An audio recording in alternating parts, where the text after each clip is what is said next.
आज के स्टोरी बहुत ही खास होने वाले हैं, तो इस स्टोरी को ध्यानपूर्वक जरूर सुने। तो चलो स्टार्ट करते हैं। सूरज एक छोटे से गांव में रहता है।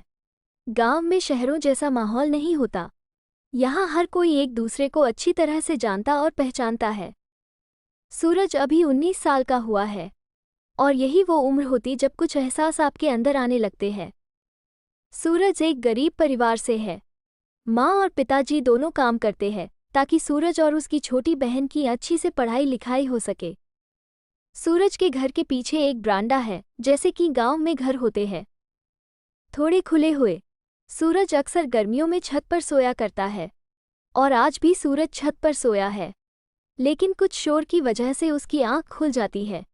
उठकर वो नीचे देखता है और यह पहली बार था जब उसने देखा है नेहा को हल्के नीले रंग की सलवार सूट पहने वो अपनी मम्मी के साथ सामने वाले शर्मा जी यहाँ आई है।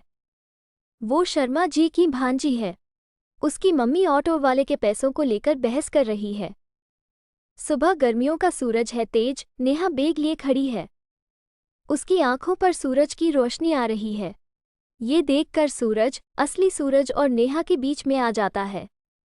अचानक से नेहा पर रोशनी पड़ना बंद हो जाती है और इसलिए उसका ध्यान जाता है सूरज की ओर। यह पहली बार था जब सूरज और नेहा ने एक दूसरे को देखा। अब उम्र समझो या और कुछ, लेकिन दोनों को पहली नज़र में एक दूसरे से प्यार हो गया। फिर सूरज अक्सर नेहा के घर में टकटकी बांधे देखता रहता था।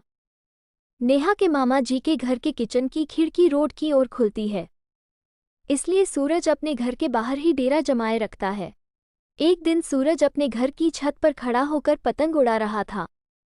पतंग उड़ाते उड़ाते उसका ध्यान एकदम से गया सामने वाले किचन की खिड़की पर और उसने देखा कि नेहा खिड़की से पतंग उड़ाते उसे देख रही है। सूरज अब हिम्मत करके नेहा की तरफ मुस्कुरा देता है और जवाब में वहां से भी एक प्यारी सी स्माइल आती है। सूरज की खुशी का कोई ठिकाना नहीं रहता है। नेहा एक दिन सूरज की छोटी बहन से बात कर रही होती है। हिम्मत करके सूरज भी उससे बात कर ही लेता है। सूरज को पता चलता है कि नेहा पतंग उड़ाना सीखना चाहती है। सूरज उसे सिखाने का बोलता है, लेकिन वो मना करती है क्योंकि उसकी मम्मी उसे किसी भी लड़के से बात करने भी नहीं देती। पतंग उड़ाना तो बहुत दूर की बात है। सूरज उसे बोलता है कि वो उसके घर के पीछे बारांदे में उसे सिखा देगा, साथ ही वहाँ सूरज की बहन भी होंगी। नेहा थोड़ा मनाने पर मान जाती है। आखिर वो भी सूरज के साथ समय बिताना चाहती है। नेहा की मम्मी जब उसकी मामी के साथ किसी रिश्तेदार से मिलने जाती है, तब नेहा सूरज के बारांदे में जाती है, लेकिन उन्हें नहीं पता था कि अनजाने में वो बड़ी मुसीबत में फंसने वाले हैं। पतंग उड़ाते समय नेहा के पैर में मोच आ जाती है और चल भी नहीं पाती है। नेहा वहीं बैठ जाती है। उसकी आंखों से आंसू निकलने लगते हैं। सूरज उसे दर्द में ऐसे देखकर उसे गोद में उठा लेता है और कमरे में बिस्तर की ओर ले जाता है, लेकिन उसी समय उसके घर में नेहा की मम्मी आ जाती है और सूरज और नेहा को ऐसे देखकर उनके गुस्से का कोई ठिकाना नहीं रहता है। वो नेहा को वहां से ले जाती है। सूरज को रात भर नींद नहीं आती है। वो सुबह का इंतजार करता ये सोच रहा है कि नेहा का पैर कैसा होगा, साथ ही कहीं उसकी मम्मी ने नेहा को कुछ कहा या मारा तो नहीं। सुबह होती है और सूरज देखता है कि नेहा और उसकी मम्मी ऑटो में बैठकर जा रहे हैं। सूरज और नेहा की आंखों में कुछ बातें होती है और नेहा वहां से चली जाती है। अब सूरज को नेहा का ही इंतजार रहता है। उसका दिल कहता है कि नेहा फिर आएगी।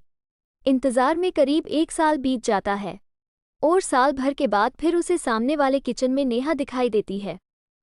उसे खुशी होती है, लेकिन उसकी खुशी कुछ ही मिनट की होती है क्योंकि इस बार नेहा की मांग भरी है और उसके साथ उसका पति भी है। उसकी मम्मी ने उसकी शादी करवा दी है। ये स्टोरी आपको कैसा लगा कमेंट में ज़रूर बताना। अगर आपको अच्छा लगा तो मेरे चैनल को लाइक शेयर सब्सक्राइब ज़रूर करें। मिलते हैं नेक्स्ट वीडियो में, तब तक के लिए बाय।